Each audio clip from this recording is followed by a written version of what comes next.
The sound of metal stakes hitting gravel woke me up. Orange vests, clipboards, 3 men marking my driveway like it belonged to them. "Morning," I said. "Who signed off on this?" One of them waved a paper stamped, filed, 03-17, said it was an HOA easement. Only problem, I never joined that HOA. By noon, they'd blocked my gate, chained it, and left. My wife's old sketchbook sat on the hood of their truck, dusty and bent. That's when I realized this wasn't a mistake, it was a takeover on paper. So I opened a new folder of my own and started building a case they couldn't bulldoze. That's when I decided to show up at the meeting. Metal clinks before sunrise. Orange vests glint beyond the cottonwoods where my gravel drive meets the county road. The men are strangers leaning on tripods and hammering stakes through my boundary line. "Morning," I call, voice still rough with coffee. "Who told you to tear up my driveway?" The youngest one hesitates, glancing toward the clipboard man. He answers without looking up. "We're authorized, sir.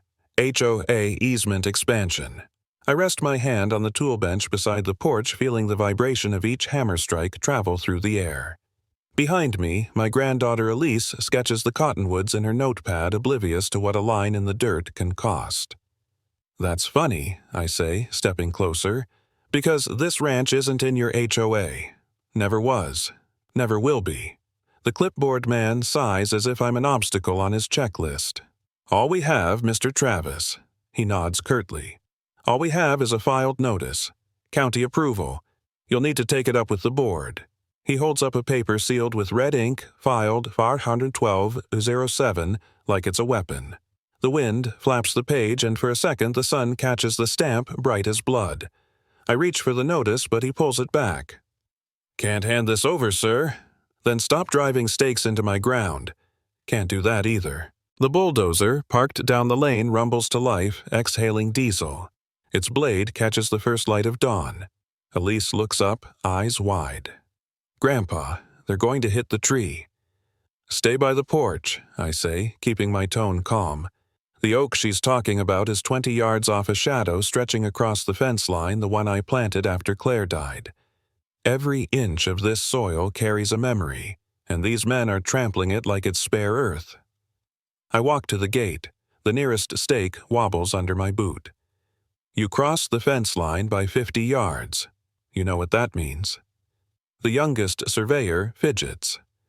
The clipboard man keeps his cool. "It means talk to the HOA attorney. Then I'll find whoever signed that paper." The hammer stops mid-swing. Even the birds fall silent.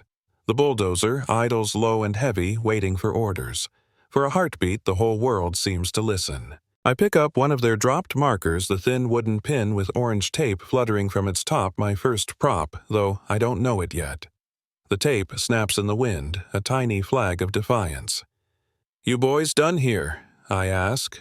"We've got instructions," the man mutters. "So do I." I plant the pin back into the gravel upside down. "Don't move another inch till I see a real signature."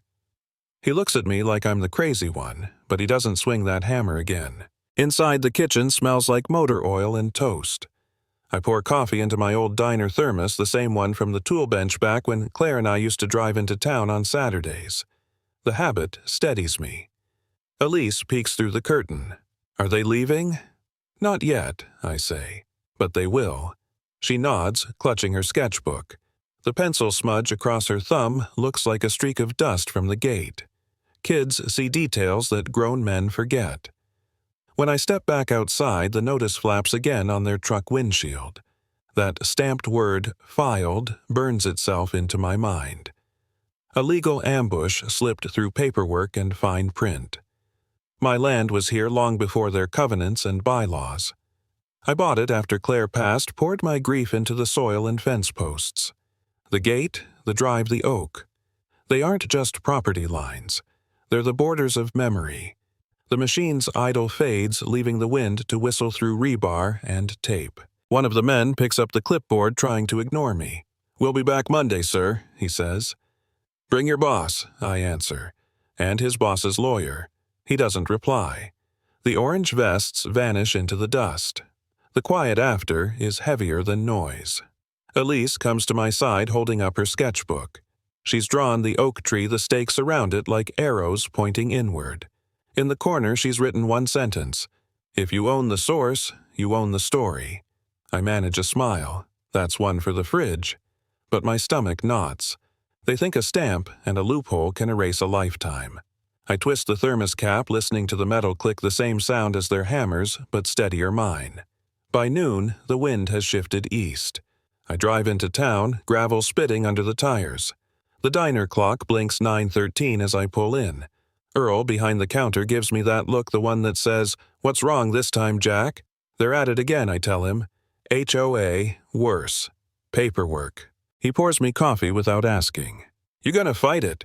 I glance at the reflection in the counter, a man too old for fists, not too old for facts.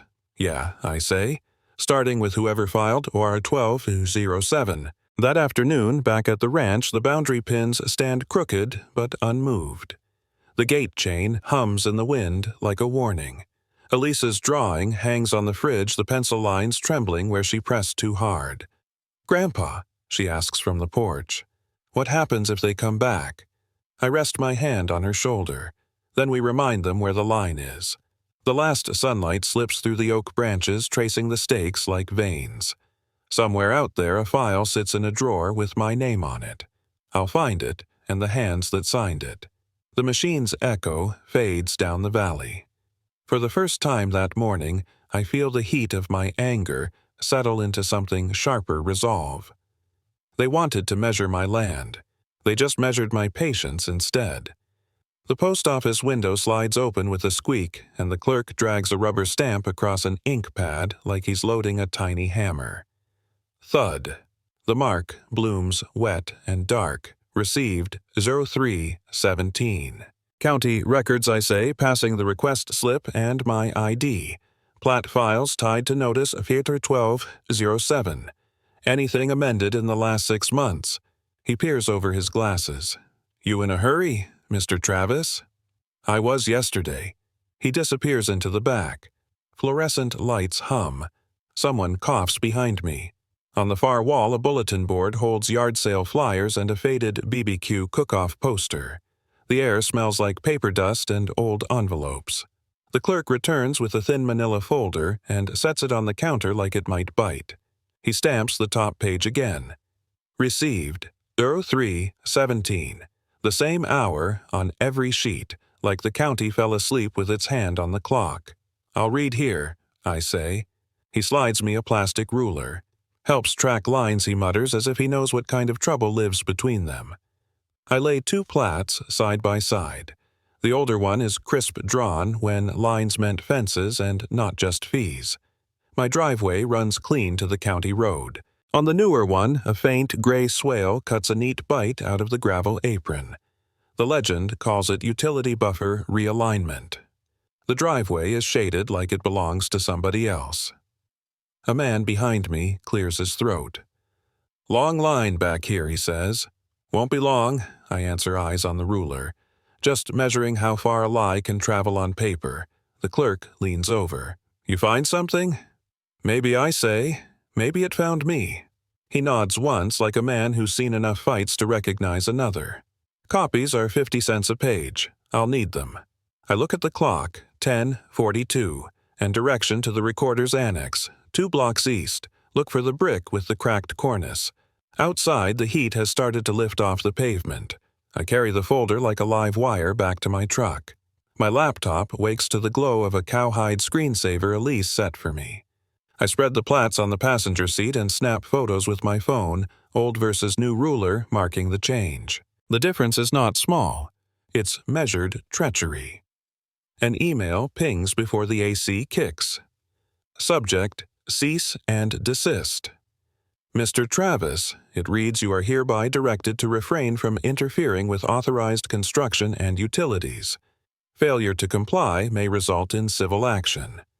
The signature block blooms with titles: President Withers HOA, Council Whitcomb and James, CC County Liaison. I exhale slowly. Authorized by who? Another ping, a forwarded chain. There's a PDF attachment field adjustments, utility buffer. The metadata says it was exported a week ago from a template that's older than my boots. The language bends around the same word, realignment. The cursor blinks. I hover over forward.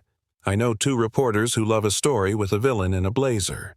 I also know the Valley is thirsty for drama that tastes like justice. But inside the chain there's a name I recognize, an off-duty clerk who once helped me find Claire's probate file after hours. He sent a scanned map after his shift labeled for comparison, and I never asked why he had access. If I forward this chain as is, I burn him. If I strip his name and the metadata, I cut the proof in half. My hand tightens. The manila creases. Paper outlives noise. I say aloud, and the truck cab agrees. A shadow falls across my window. Mike, the neighbor from the hearing, holds 2 paper plates from the BBQ stand next door. Pulled pork for courage, he grins. You look like you need it. I roll the window down. You ever notice the county stamps everything at 0317? Means someone's batching files by habit, he says. Or they want a time that's too early to question. I show him the plats. He whistles low. That's your driveway, all right. And that gray wash looks like a hungry mouth. Their mouth. I hold up the email. They just told me to sit quiet while they chew. You gonna leak it, he asks. I'm going to prove it. I say, which isn't the same thing. Leaking's the shout. Proof is the echo. He sets the plates on my tailgate. Eat, he says. Thinking on an empty stomach is how men lose fights. We stand in the lot sauce dripping onto paper towels, traffic whispering past. I take my phone back and open a blank message addressed to no one. In the subject line I type, boundary theft, evidence timeline. Then I close it. Not yet. Not like this. Back at the county annex I buy official copies of both plats and the adjustment memo. The receptionist slides them through the slot one by one. Whir. Thud. Another received 0317 lands like a nail. You folks ever stamp anything at a regular hour, I ask. She smiles without warmth. Regular is what we make it. Who signed the buffer realignment public record, she says. But you'll need a request number. I've got one.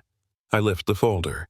She glances at my paperwork, then at me. You didn't hear it from me, she says softly, but the county liaison's sister-in-law is on your HOA board. I nod.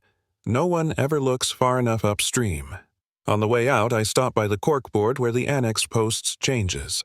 Today's sheet lists permits and minor amendments. Line 12 reads Utility Buffer Parcel 7B, Clerical Correction. Clerical. That's a neat word for theft. The parking lot bakes. I slide behind the wheel and call Elise. You okay? I'm drawing, she says. The oak looks taller when the sun's behind it. Good. Keep it taller. I balance the ruler across both plats again this time, measuring to the county road. 50 feet. A pretty number, round enough to hide in plain sight. The cursor blinks on my laptop. I open a note and draft a timeline, 1957 plat driveway intact. 2018. Covenant update, no effect on parcel. This year, utility buffer realignment, ceases driveway to HOA jurisdiction. Today, cease and desist email. I paste camera stills of the stakes from yesterday, the orange tape snapping like it's laughing. I add the stamp photos, received 0317, and slide the whole file into a folder labeled Line Theft. Another email arrives from a no-reply address. Inspection notification work continues as scheduled. The subject line dares me to come watch them pave over my name. I reach into the door pocket and feel the thin wooden boundary pin I pulled from the gravel yesterday. The orange ribbon has frayed to threads. I bend the pin slowly until the wood fibers whisper. It splinters, then holds at a crooked angle like the truth stressed but not broken. This is how they do it, I tell the cab. Not with bulldozers, not first, with stamps and pixels. I copy the chain a new way I print it to PDF through a scrubber stripping out the only innocent name, preserving headers and time codes. I create a second file, evidence unsigned chain, that I can hand to a reporter without burning the man who helped me find the file after Claire. Then I draft a formal request for the original signature page tied to 812 HOA 07, citing State Open Records Law. I keep my words short and clean. Polite is a knife when you hold it by the handle. A shadow crosses the windshield again. This time it's the courthouse flag lifting on a gust, then falling. I see my reflection in the glass, tired eyes, stubborn jaw, and the plaits superimposed over my face like a target. I hit save on both files. The laptop fans ramp, then settle. I stare at the side-by-side maps, one last time ruler, bridging old and new. The difference is clear enough to taste. They moved the line 50 feet on paper. The microfilm clicks into place like a seatbelt before turbulence. A white beam spills over coffee rings on the diner's formica table, tracing ghosts of arguments long settled. Rain needles the window beside me neon from the BBQ stand outside, breaking into small rivers on the glass. George Lindell sets down his hat and folds his hands. His knuckles are thick, waterlogged by decades in the field. You sure this is worth stirring Jack people drown chasing old lines? I'm not chasing, I say, adjusting the lens focus. I'm correcting. The projector hums low and steady. The valley materializes in ghost gray lines. Property divisions contour elevations, hand-lettered notations. In the corner, Spring, Head Parcel, 7A ELEV, 4322. George leans closer. There she is. The source. You saying the HOA marked the wrong creek? He nods once. Not Creek Spring. They tapped runoff from your side thinking it was public. But this, he circles the curve with a pen, this runs before the creek exists. I sip coffee gone bitter. Older than their bylaws. Older than their sense of ownership, he adds. We listen to the hum. Outside, thunder rolls, distant polite. The waitress tops off our mugs without asking. You two, fixing the world, trying to find where they bent it, George says. Her laugh fades toward the counter. The map wobbles as the film rolls forward. Each frame a decade of ambition. 1975, rezoning overlay. 1983, drainage revision. 2018, utility buffer amendment. The same creek migrates on paper like a rumor. Watch this, George says. He holds a ruler against the projection. Your original property line, 8 feet from the oak. Still is. He shifts the ruler. Their version slides 50 feet east. I blink. Same theft, new coordinates. Mini Cliff 1 hums inside the light. George draws a quick sketch on a napkin. They moved the mouth and ignored the head. Hydrology Wonder 1. Follow the source, not the story. What's the legal difference? Water rights hinge on origin. Whoever owns the spring owns the flow. So the HOA's irrigation permit built on false hydrology he finishes. If this holds, they don't just lose the easement. They lose bragging rights. The waitress returns with pie we didn't order. On the house, she says, "You boys look like you need sugar before court." I grin. We're not suing. Yet. George forks the pie absently, eyes still on the glowing map. You ever see how paper can erase memory all week? He toggles the knob to the last frame. The screen flashes a new heading. Notice of auction delinquent parcels. There it is again. 7A, upstream, unpaid taxes, minimum bid, $3,000. Stamped, received, 03/17. He chuckles under his breath. The same hour, every file gets blessed. I stare at the number. 3,000 feels both ridiculous and sacred. That's the parcel with the spring, the very one. I tap the glass. If I own that, they can't claim the flow. George looks at me for a long moment. You thinking what? I think I'm thinking leverage, I say. Mini Cliff 2. Intent becomes weapon. He leans back, folds his napkin diagram, and slides it to me. Auction's public. No tricks. But bring certified funds. Can you vouch for the hydrology? I can testify to gravity, he says. Rain softens to mist. The projector hum fades. For one still moment, the world feels like a blueprint waiting for ink. Silent beat.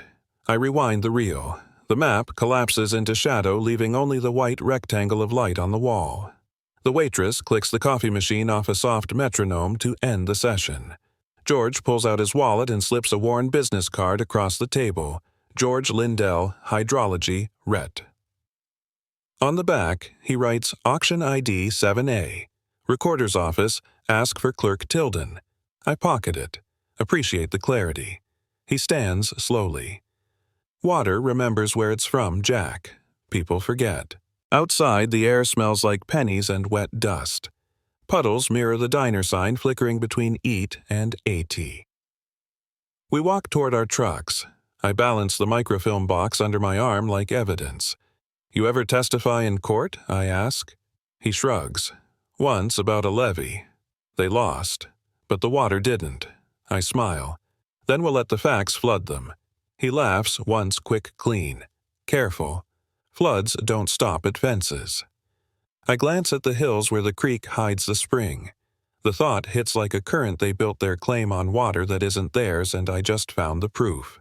That evening, I'm back at my workshop. The air smells of oil and cedar. I unroll copies of the plat on the bench under the lamp. The projector's bulb still warm, faintly ticking as it cools. Elise's sketchbook rests nearby the oak, drawn taller than ever. I open the county auction packet George marked. The form glints with another county seal, filed 4/12/07. It feels like a mirror to the first notice that started this mess. I write at the top in pencil. The scene of the crime. Mini Cliff 3, the cleanest of all. The boundary pin from my driveway sits beside the papers, its orange tape torn. I smooth it flat. Tomorrow, I'll walk the springhead and confirm every contour. The evidence won't lie if the water tells me where it runs. Rain starts again outside, softer, less angry. The oak shifts in the wind. I look through the workshop window toward the dark ridge and whisper, if they want my driveway, I'll buy their water. The bulb flickers once before dying. In the silence that follows, the hum of the projector echoes faintly in memory. Steady, certain, alive. Thunder rattles the porch light. On my laptop screen, the county auction timer bleeds red 0317. The cursor blinks like a heartbeat I can't slow down. Elise sits on the stairs wrapped in my denim jacket, eyes bright from the glow. Grandpa, you're really selling the tractor. Already did I say, tractors can't fight lawyers. The house hums with power lines and rain. I refresh the auction page. Parcel 7A. Upstream Spring. Starting bid, $3,000. The same parcel George found on the microfilm. I whisper, buy the well. Buy the future. 0259. Tabs bloom across my screen bank transfer bond, receipt sale invoice. All roads lead to the same account empty except for a number that's barely enough. The thunder fades to a slower rhythm. The air smells like dust and coffee. My phone buzzes. George Lindell. Tell me you're not using a debit card, he says. Certified transfer. Clerk verified. Good. Auctions like clean money. Elise leans closer. Hi, Mr. George. Hey there, partner, he says, voice tinny through speaker. Your grandpa's about to make history with Wi-Fi. I smile despite the tremor in my hands. 0220. A new bid appears, $3,050. Unknown ID. George murmurs, don't flinch. They're probing. I've lost enough to know when to wait. Rain thickens a drumming roof beat. The oak outside flashes in lightning branches shaking like protest signs. Doe 158. I open a folder labeled Hydro Evidence. The microfilm scan fills the screen. Spring Head, Parcel 7A, LEV 43/12. Beneath it, the county stamp received 0317. The symmetry feels like fate. George says, you win this, Jack, you own, the silence they can't drown out. I'm not after silence, I say. I'm after truth on paper. Mini Cliff 1 lands between heartbeats. 0111. Another bid, $3,100. I picture a board member sitting in a warm office wine glass beside the keyboard, certain I won't push back. Elise whispers, "We can stop, right?" I shake my head. Not when they've already walked our ground. 0056. The house creaks. Somewhere, water drips from the gutter. I slide the boundary pin beside the keyboard, its tape bent orange under the lamp. George says, "Wait till 10 seconds, then move." 10 seconds, I repeat. 0033. Lightning flickers. The power doesn't blink. I take it as permission. 0018. George's voice softens. "How's the heart-running county time?" Then breathe. This isn't gambling, it's correction. 13. I rest my finger on place bid. Claire's laughter flashes in my head, her hand on that same tractor lever the year we planted the oak. The sound becomes thunder, then memory, then wait. 0010. Click. The page freezes, hesitates, then asks, "Confirm final bid of $3,200." I hit yes. 0007, 0006, 0005. The progress wheel spins. Rain stops mid-sentence. 0000. Banner appears. BID confirmed. Pending close.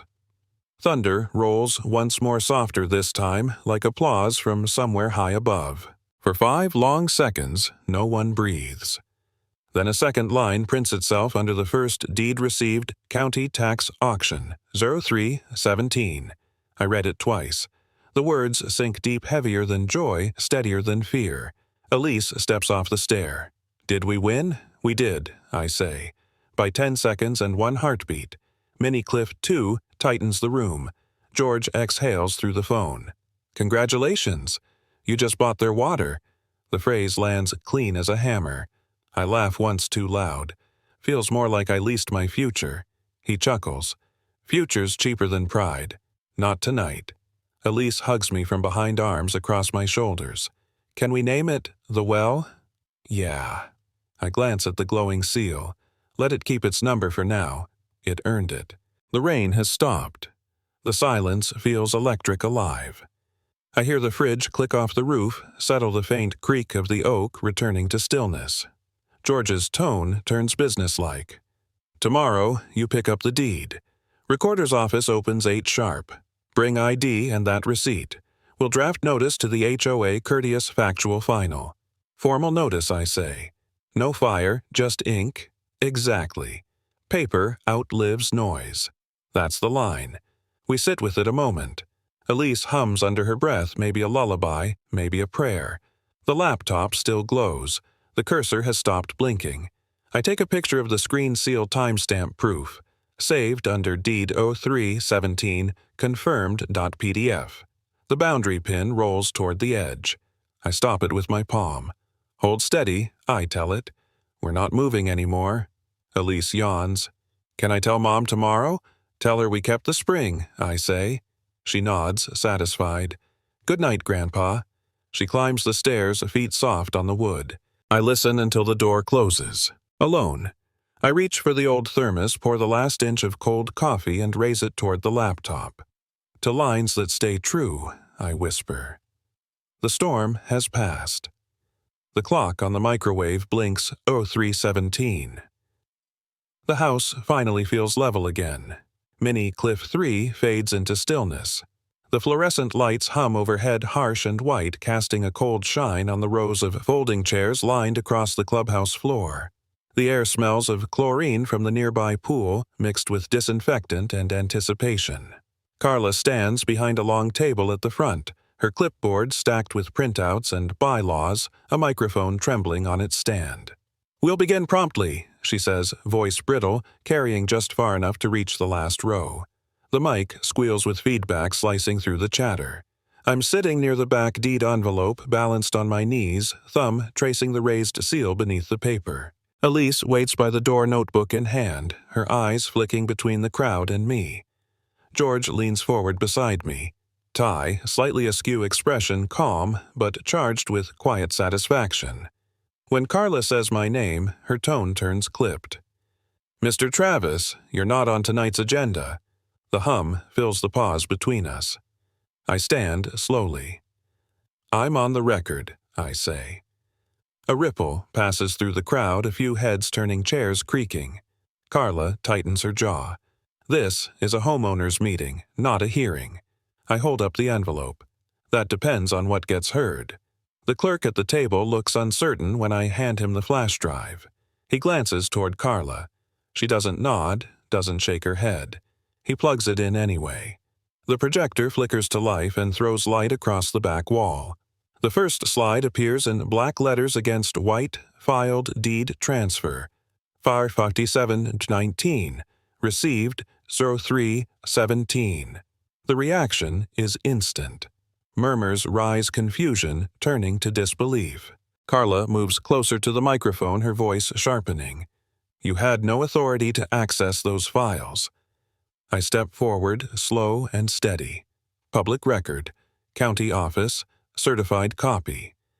I open the envelope and lay the deed on the table. The projector hums like a wasp. George moves beside me and points at the second image, a blue hydrology overlay of the valley, the spring lines curving like veins. The HOA's water permit, he says, voice even was built on runoff from Parcel 7A, now owned by Mr. Travis.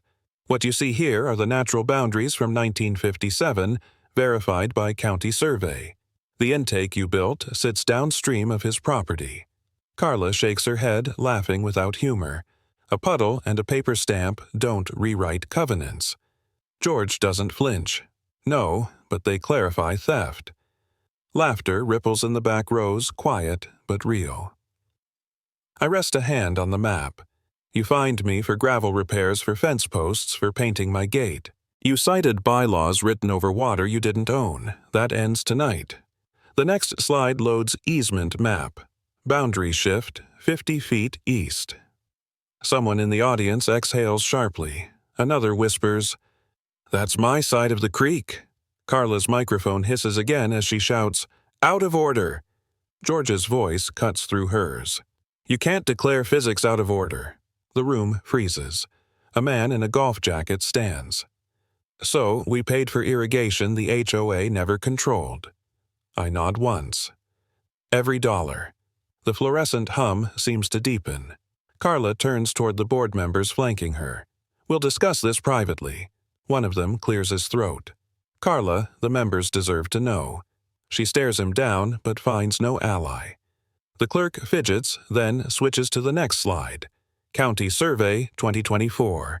Verified hydro source. The seal gleams in the projection. George continues quiet, but certain. The spring's location predates every revision. Water follows gravity. So does truth. The crowd murmurs louder. Carla's knuckles whiten on the gavel. "This is defamation," she says. "It's documentation," I reply. The gavel drops once sharp. Mr. Travis, sit down. I stay standing. You can't evict ownership. You can only hide from it. George taps the mic, gently leans in. Paper outlives noise. The words settle into the air like dust after demolition. No one speaks. Even the hum dulls. A woman in the front row whispers, "He's right." The silence breaks with the scrape of a chair. A man from the finance committee stands. Motion for a vote of no confidence in the current chair. Hands rise around the room, hesitant at first, then faster. The clerk counts, glancing nervously at Carla. Motion carries. Carla's shoulders drop. The microphone crackles as she whispers, "You think you've won something." I pick up the deed from the table, fold it once and slide it into the envelope. "Not won," I say. Restored. The projector throws one last frame. Springhead. Ownership change recorded. The seal burns bright against the wall before fading. Carla gathers her papers with the trembling hands, avoiding my eyes. The board member nearest her stands, removes the nameplate from the table, sets it aside. The crowd begins to clap, uneven but rising. George steps back, letting the sound fill the room. When the noise fades, he turns to me. "Authority," he says, like water flows downhill. Elise raises her phone. The flash captures the moment, the map, the crowd, Carla's retreating shape blurred in light. I catch my reflection in the projector screen, older, steadier, still standing. The fluorescent buzz fades behind me as we walk out. The night air smells of rain and asphalt cool against the skin. Outside, the pool surface ripples glowing with the reflection of the exit sign. Elise tugs my sleeve. Did we really fix it? I look back at the clubhouse door where laughter and low voices continue. We corrected it. George chuckles beside me. Same thing if you do it right. I slip the envelope under my arm. The embossed seal presses through the paper, cool and certain. You built a pipeline to a well that was never yours, I murmur mostly to the dark. Thunder rumbles far off, but the sky above the clubhouse clears. The storm has passed, and the water for once knows exactly where it belongs. The sheriff's truck hums steady outside the county recorder's office, diesel engine rattling beneath the dusk. Through the glass doors I watch the flag lower in the wind, its edges snapping in rhythm with my heartbeat. The clerk slides a single folder across the counter, the blue ink seal still wet. Notice of possession. She says, voice careful, reverent almost. Stamped and filed Section 37, Clause B. The paper smells faintly of toner and dust. I sign where the tab tells me each stroke deliberate the sound of pen on carbon louder than I expect. George stands behind me, hat in hand, smiling with that slow nod of approval men use instead of words. That's the last one, he says. You're officially holding ground. I slip the signed copy into the folder beside the original deed. Then let's go lock it right. The parking lot shimmers with heat left from the day. The sheriff steps out, a tall man with a sunburned neck and mirrored glasses. Evening, Mr. Travis, he says, tone polite but final. Court's injunction went through this afternoon. You're reinstated as lawful possessor. He reaches into the truck and brings out a small envelope. Metal rattles inside keys. These are cut to the new padlock the county installed on your gate. Carla's folks are instructed to stay off until hearing review. The sound of the keychain landing in my palm feels heavier than the paper in my briefcase. Elise leans against our pickup across the lot, camera ready, but silent. The sheriff tips his hat toward her. She can take a picture if she wants. Public record. George chuckles. Might frame it next to the deed. We drive behind the patrol truck toward the ranch road. The sky bruises to copper. Cicadas thrum from the cottonwoods. The old fence line glows faintly under headlights, each post a reminder of where the argument started. At the turn, the new padlock gleams against the gate mesh silver official. The sheriff kills the engine and steps out, clipboard tucked under one arm. Just formality, he says. Need your initials to confirm delivery. I sign again slower this time, reading the heading aloud. Received 03-17, County Enforcement Division, Injunction File 57-19. The timestamp matches every other artifact in this long chain of hours. George whistles low. Same minute on every page. Feels scripted. I answer, maybe justice keeps better time than people. Carla's sedan appears at the bend, headlights cutting through the dust. She parks without stepping out window, sliding down halfway.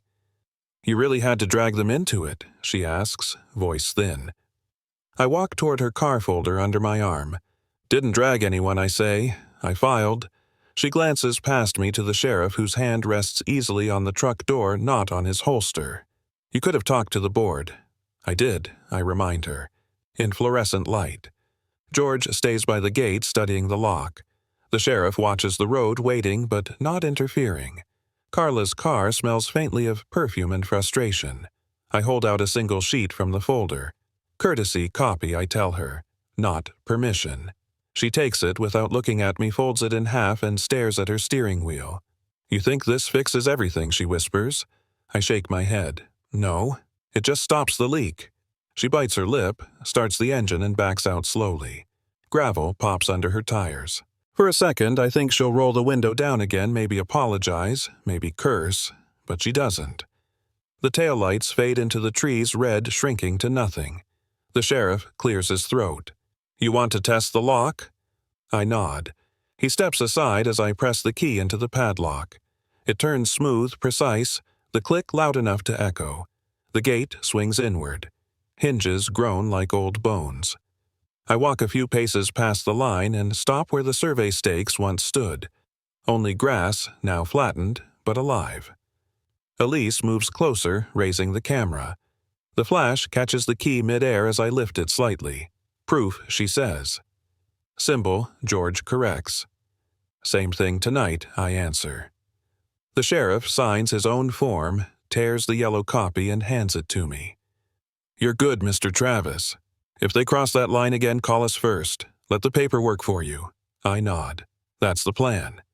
He tips his hat and drives off taillights blinking once like an acknowledgement. George pockets his gloves. Want to keep the old lock? I look at the rusted chain still hanging on the fence. No, I say. Let it rust where it lies. The air smells of wet dust and diesel. Elise hands me the camera to check the photo, the key shining the badge reflection caught in chrome, the gate framed open behind me. I tell her to print it for the bulletin board at the diner. They'll ask if it's over, she says. Tell them it's legal, I reply. That's close enough. George walks to his truck, calling over his shoulder. You did good, Jack. Didn't need a hammer, just a stamp. I grin. Stealing water isn't a drought. It's a choice. He laughs softly, fading into the hum of his engine. I stay by the gate until the headlights disappear. The field beyond glimmers with runoff from the spring silver veins threading through soil that finally feels like mine again. The key hangs from my finger, catching the last stripe of light before night settles in. The sound it makes when I pocket it is small but final, like punctuation after a long sentence.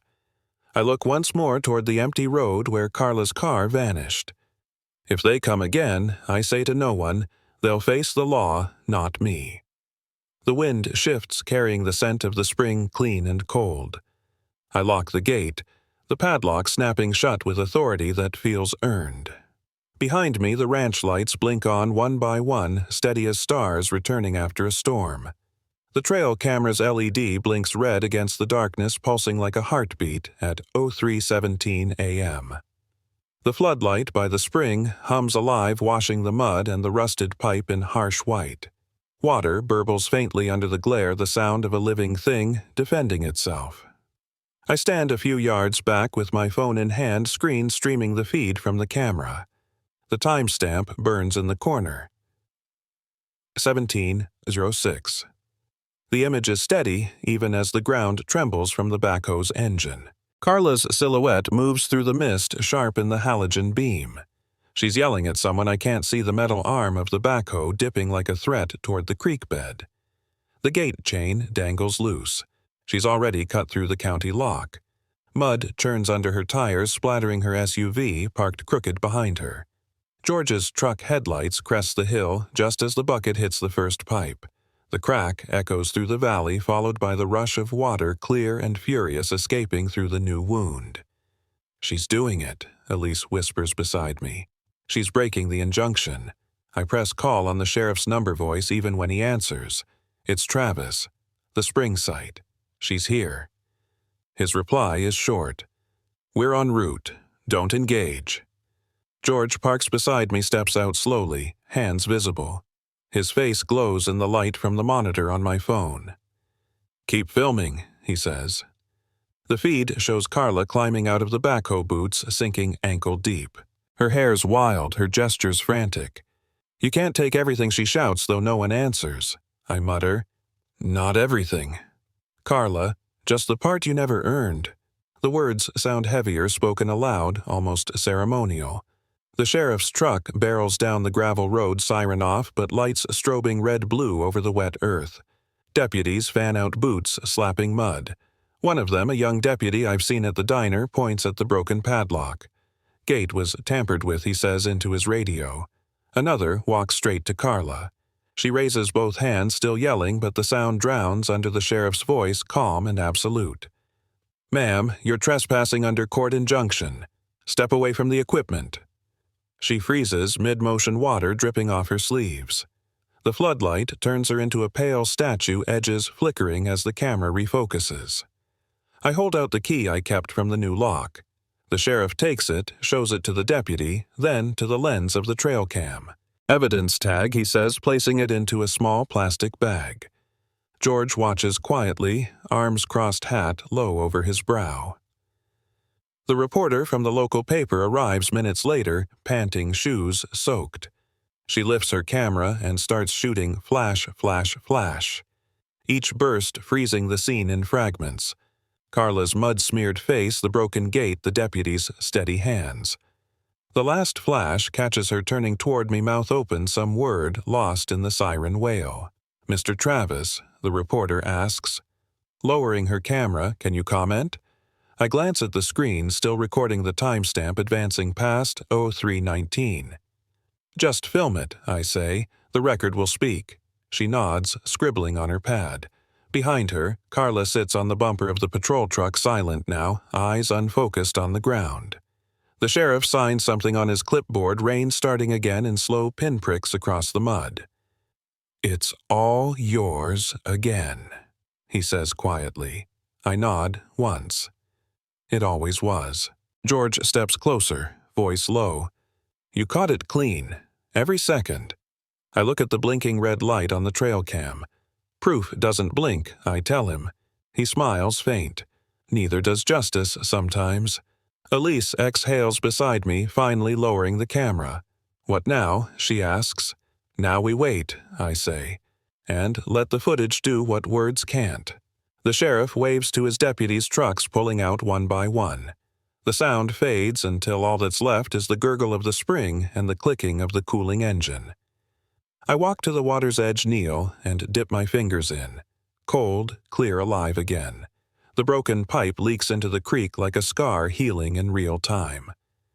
I pull out the phone, replaying the first seconds of the video. The light flares, the timestamp fixed, 03:17:00. The moment justice began. Behind me, George says softly, "Sometimes it takes a flood to clean a boundary." I pocket the phone, watching the flashlights retreat up the hill. "Sometimes it takes a camera," I reply. The reporter lingers, writing her final note. "That's justice right there," she murmurs. The words hang in the wet air, echoing faintly against the trees. I close the gate, lock it with a new chain, and tuck the key back into my pocket. The spring flows steady again, and for the first time in years, the only sound left is water doing what it's meant to do, run free. The plaque is simple, cedar hand-rubbed with oil, letters burned clean into the grain. Claire's, Wellest 2024.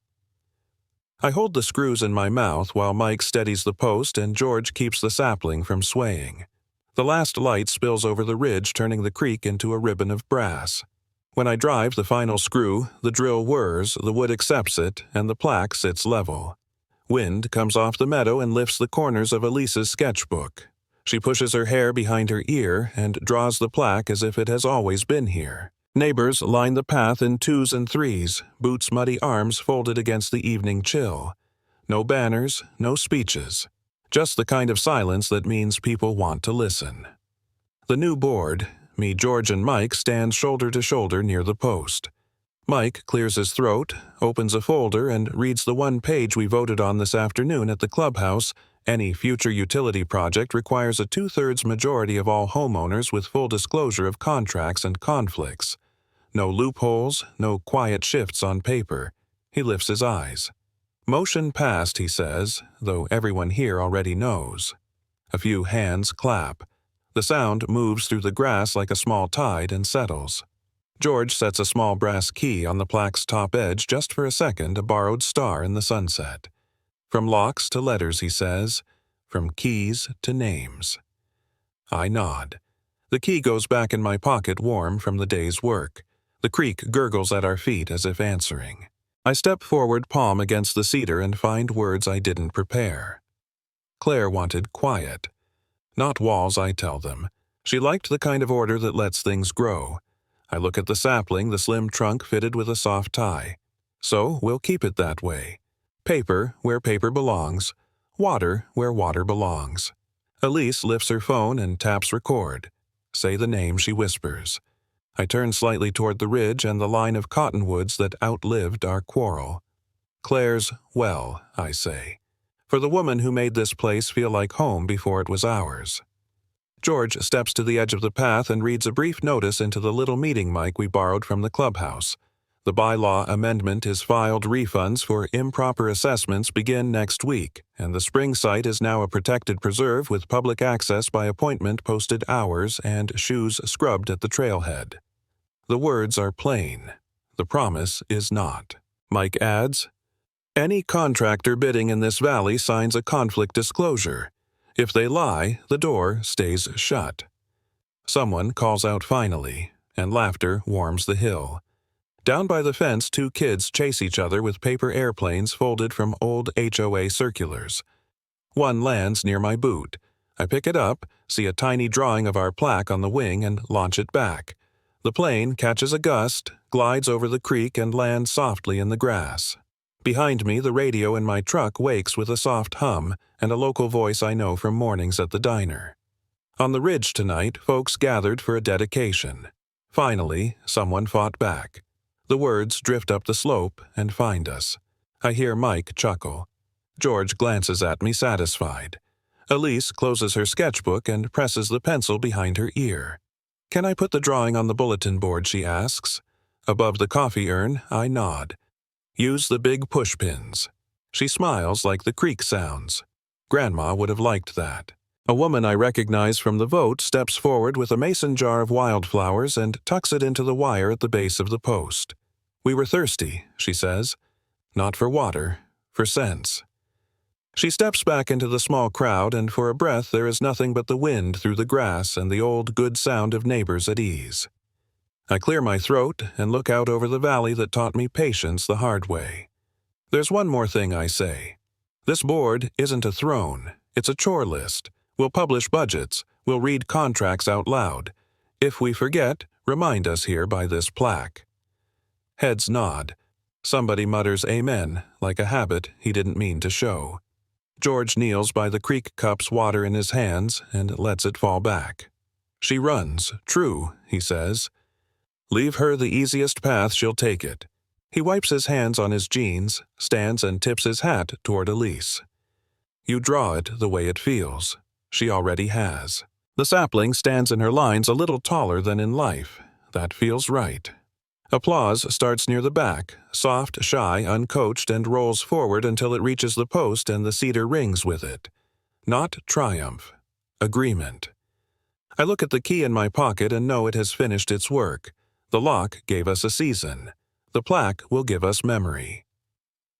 As people drift toward their trucks, the sun slips behind the cottonwoods and leaves the ridge in that bright, quiet afterglow only clear water makes. Mike claps my shoulder. You going to the diner? He asks. Bulletin board won't pin itself. I grin. We'll stop by. Coffee tastes different on days like this. The radio hums again as the news repeats the line, softer now, almost an echo from the valley floor. Finally, someone fought back. I look at the plaque at the creek at the sapling banking the wind. We did, I say mostly to Claire, mostly to the part of myself that waited too long. And then I add the only rule I want to remember. Keep it honest. Keep it quiet. Let it grow. Sunlight catches the brass seal nailed beside the cedar plaque, its edge still warm from the afternoon ceremony. The creek hums steady again, and the smell of coffee drifts from the clubhouse porch where the refund checks were handed out. I run my thumb across the engraved letters of Claire's well, and feel the metal key in my pocket weightless now. We didn't win by shouting, we won by signing, showing, standing our ground with paper. Justice isn't loud, it's steady. Finally, someone fought back. Share your HOA story below your map might help someone redraw theirs.